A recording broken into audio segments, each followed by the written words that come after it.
with that, we'll be happy to take some questions. Yeah. Democrats have two bills coming up, the contraception bill and then the LGBTQ same-sex marriage bill.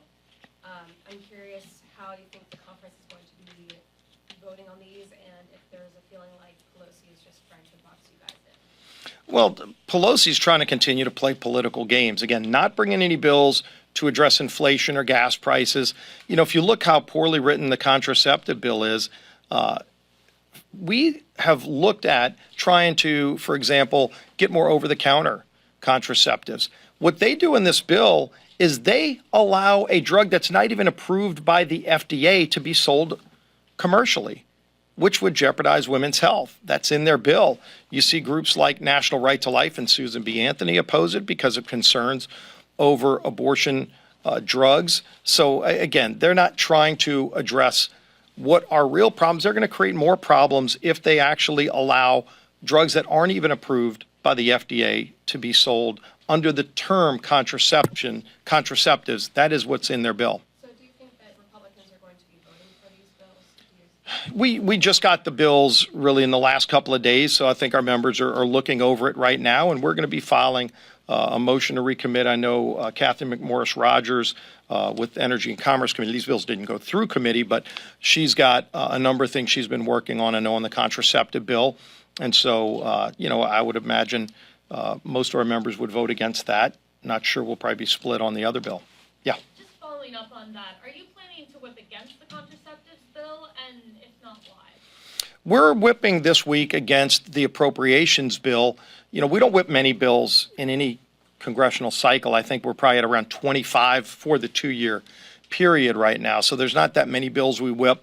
On a bill like the appropriations bill, there's a real chance we can get to 0 Republicans voting for that massive spending increase bill. And so we are going to be working this week to hopefully get to no Republicans voting to spend double digits more in Washington. That'll drive inflation higher, as well as things like, as Mario said, they take away Hyde protections so that taxpayer money would go to fund abortion. So we're whipping against that bill. There are not that many we whip against, but that's one where I think we can get our membership to 0. Last question. You said you expect your caucus to be split on the gay marriage bill. I just want to drill down on that a little bit. Do you think there's going to be potentially dozens of Republican votes for that?